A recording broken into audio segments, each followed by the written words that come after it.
You live in New York? I work there. I've been home on vacation in San Francisco. Me too. What do you know? A couple of natives and we got to go out of town to meet. Funny, isn't it? Say, look, it's only a hop from Philadelphia to New York. How about seeing the big town together? Why,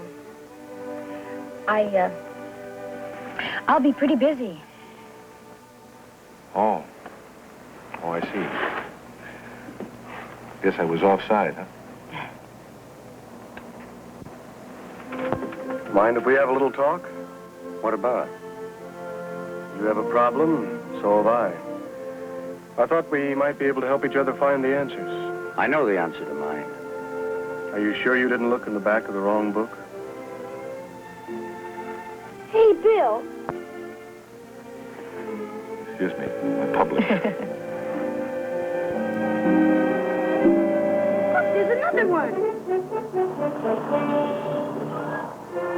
Route of the Pony Express. It's all right here in my book.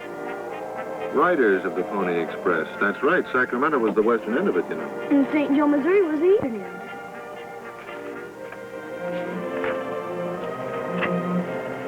Here it is. Listen. The first telegraph line had been strung as far west as St. Joe, Missouri. From there on, the mail had to be carried by stagecoach. It was 2,000 miles from St. Joe to Sacramento. It took weeks and months, and then they didn't always get through. That's when the Pony Express was organized. People said it couldn't be done, but it was. 80 daring young riders, many in their teens, and 500 thoroughbred horses. They had stations along the way, so a rider could change horses every 30 to 40 miles. These pony riders would start out from St. Joe with a pistol and a prayer book and the Sacramento mail. No matter what the difficulties, the dangers, or the obstacles, the riders went through.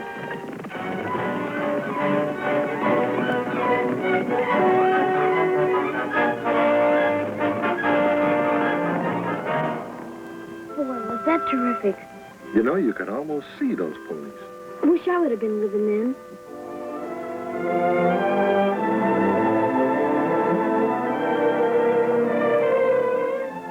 How old are you, young man? 13, sir. 13. 10 years ago. He liked the West, too. Who, Mr. Schroeder? He was a Boy Scout. They couldn't wait to get him in uniform, either. Easy, Schroeder. What's with this guy? Don't you like this country, mister? No, Bill. If you want to fight for it, they'll give you a uniform, too. I put mine away after Korea. Any more questions? I think it's time for some answers, Bill.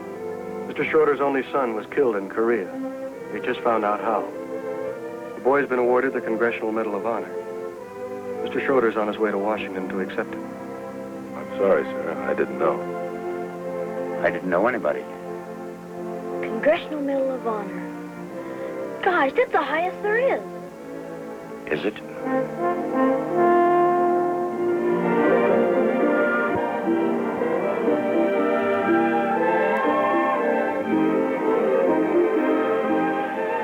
You know, this is one of the few towns in the world that never sleeps.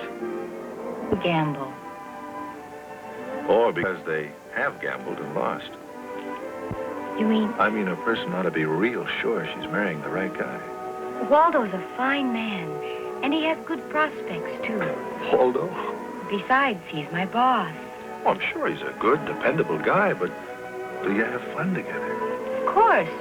Oh, well, not frivolous, but... Oh, frivolous is the best kind sometimes. That's where I could be a help.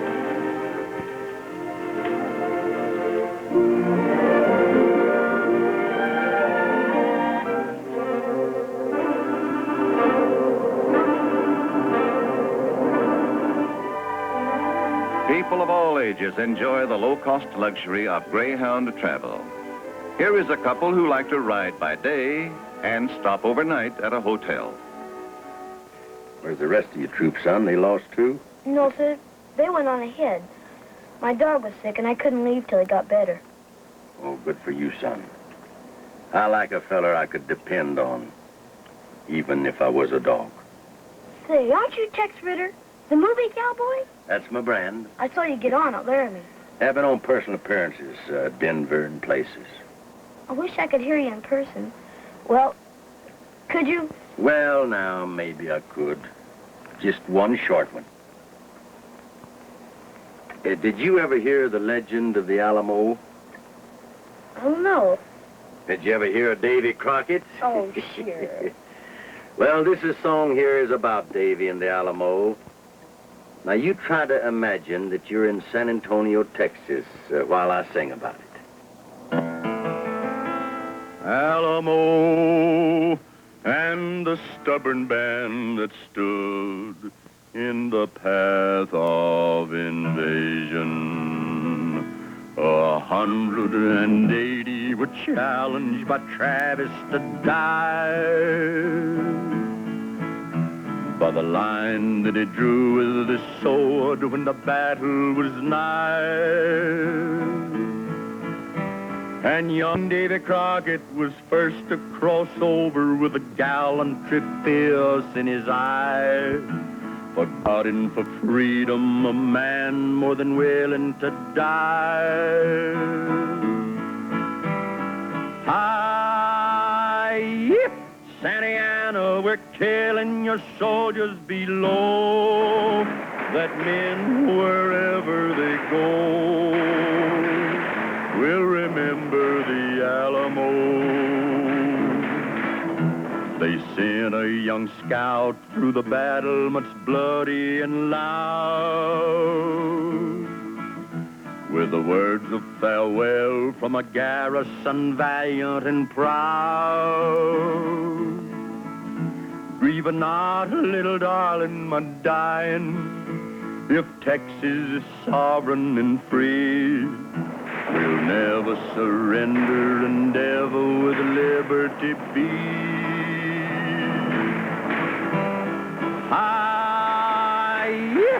Santa Ana, we're killing your soldiers below. That men, wherever they go, will remember the Alamo.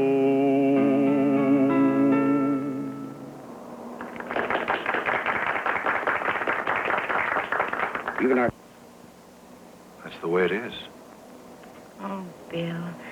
Right when I thought I had my life all planned and ordered. Why did you have to come along? I'm awful glad I did. Aren't you? I don't know. Now, that's why I like this kind of travel. To me, every mile of America is a magnificent mile. Especially when you can see it close up like we're doing.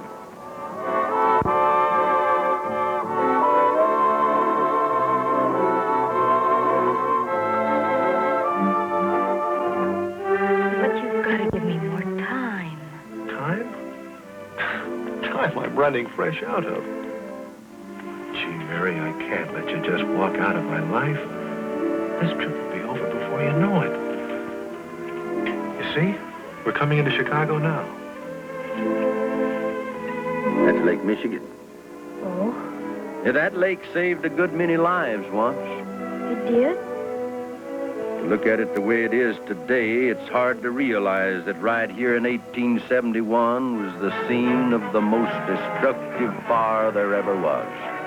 Thousands of people saved themselves by wading out into the lake, where the smoke turned day into night and the flames turned night into day. All because Miss O'Leary's cow kicked over that land. But the city rebuilt, bigger and better than ever, with only a few landmarks left to show where the great fire was. Well, I see we're pulling in. I'll be leaving you in Chicago. You can get off and look around if you want to. You'll have a little time here. Well, then goodbye, Mr. Ridder. Just wait till the troop hears I rode this far with you. Pleasure's all mine, Jimmy. Be a good scout. Oh, goodbye, Tex. So long, partner. Say, I know where I've seen you before. Is that so? Weren't you in my outfit, the old 2nd Division?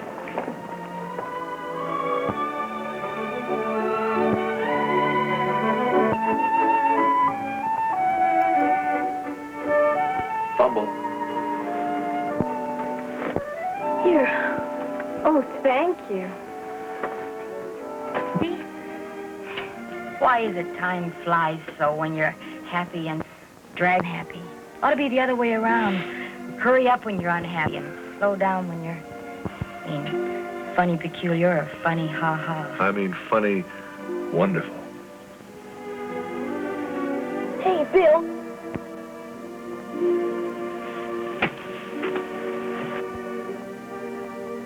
Oh, so it's pirates now, huh? You know, I've been down where a lot of these fellas used to hang out. Honest? Where? Florida Keys. Keys? Yeah, that's a string of islands off the southern tip of the United States.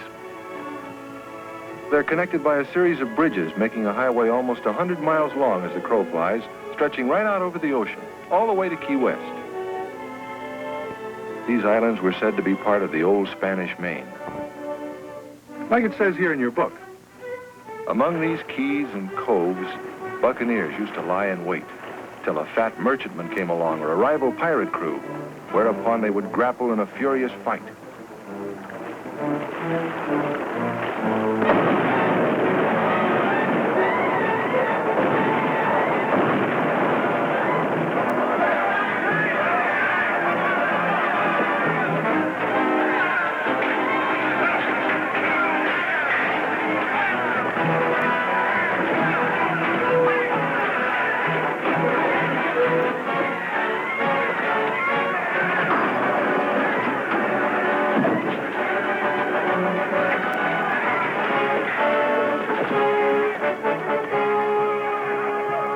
But there's a lot of buried treasure down there. Could be. Of course, the important thing is to recognize a treasure when you find one.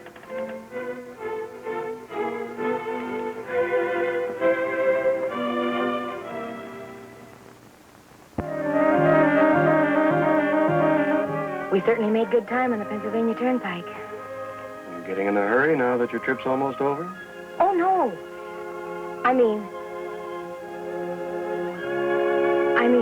I'm really enjoying seeing the country. Well, remember one thing. In this country, a woman has a right to change her mind.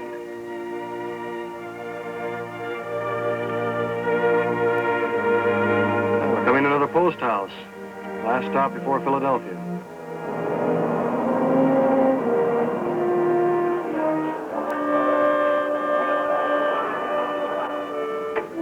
Well, if we'd have been here 180 years ago, we might still have eaten Philadelphia scrapple and cherry pie.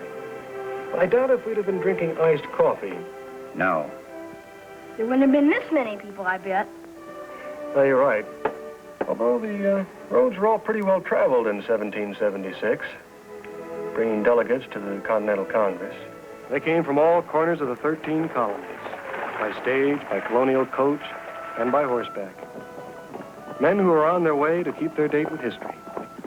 And naturally, there were delegates from Boston to report firsthand on Massachusetts' answer to the stamp tax. A secret organization of patriots that we underground today, Sons of Liberty, staged the famous Boston Tea Party.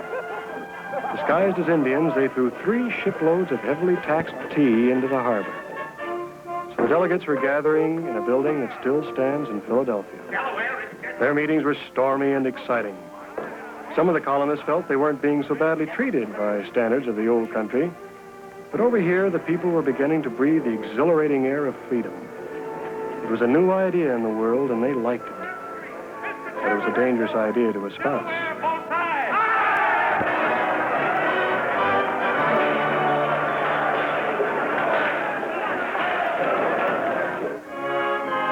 The signing of the Declaration of Independence, making all men free and equal.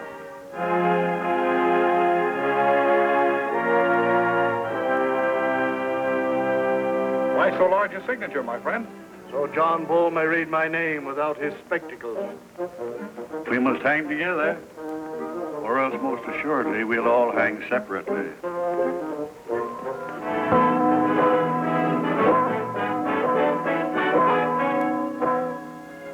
You can see that same Liberty Bell in Philadelphia today. In Independence Hall, where America became the first free nation on earth. Hey, I want to go get some chewing gum. Go ahead.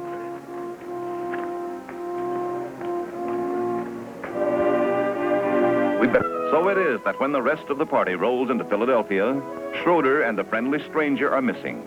And these two have a problem of their own growing more acute by the moment. Okay. I'll stick around while you phone him. Yes. Yes, dear. All right. Goodbye, Waldo.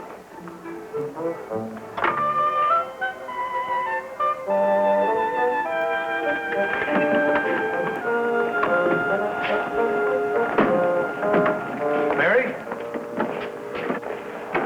Did you tell him about us? I couldn't. Not just like that. Maybe that'll help you make up your mind. Thanks. It does. You and your football manners.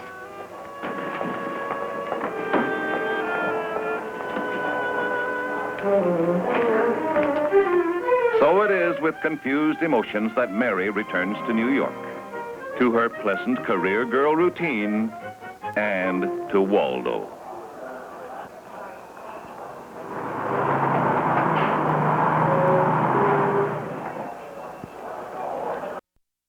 Mary! Hello, Waldo.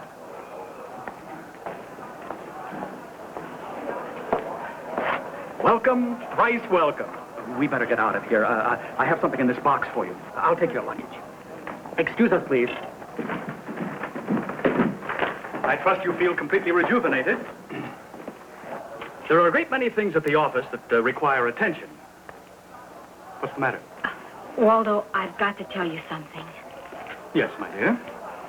Then I'll be going back to Philadelphia. To Philadelphia?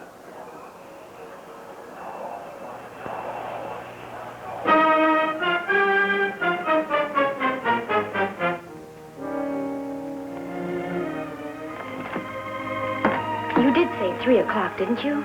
He better be here at 3, and he better sign that contract. He will.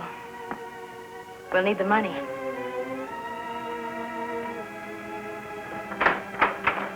Good news, honey. Graham, could tell the old man. Mary. But... Now, what kind of language is that? Yeah, but for Waldo. What about Waldo? Does that answer your question? The ring never belonged there in the first place. It belonged to my mother, really. I just switched it. Well, Bill Roberts, you've got the ball. Now carry it.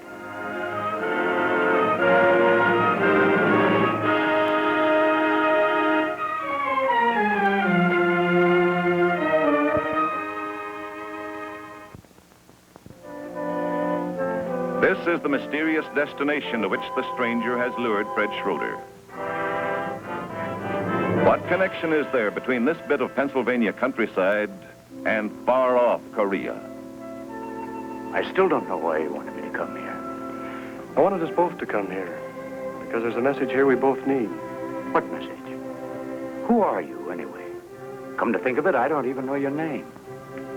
Almost 100 years ago, when he came to Gettysburg, it was in this very town.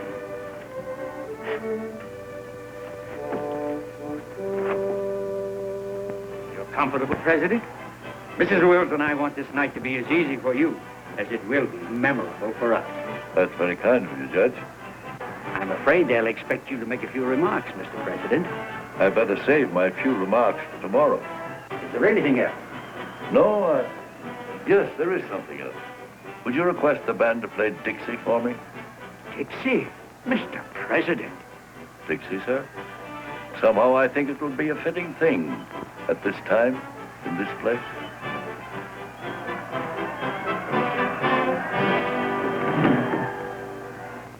Fellow citizens, the President is very tired, and he'd like to be excused until tomorrow.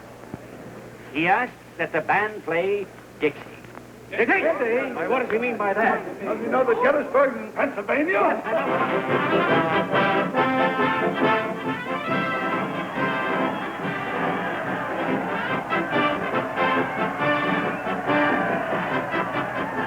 Why, they seem to like it. Why not? It's a mighty fine tune.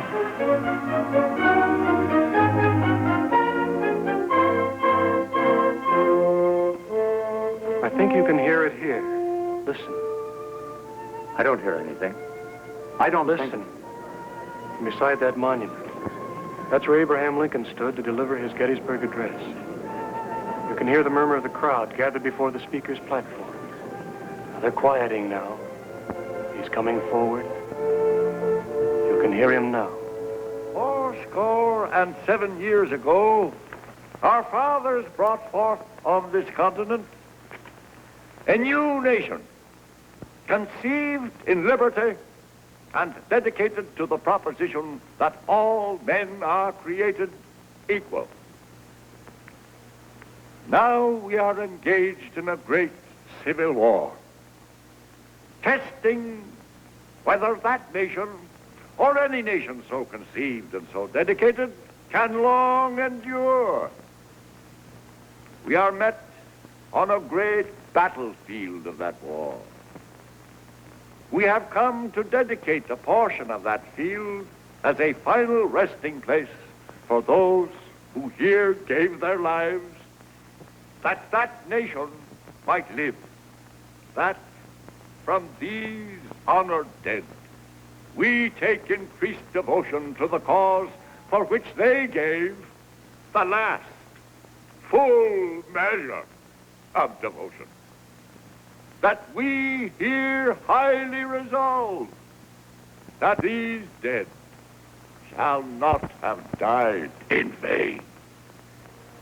That this nation, under God, shall have a new birth of freedom, and that government of the people, by the people, and for the people shall not perish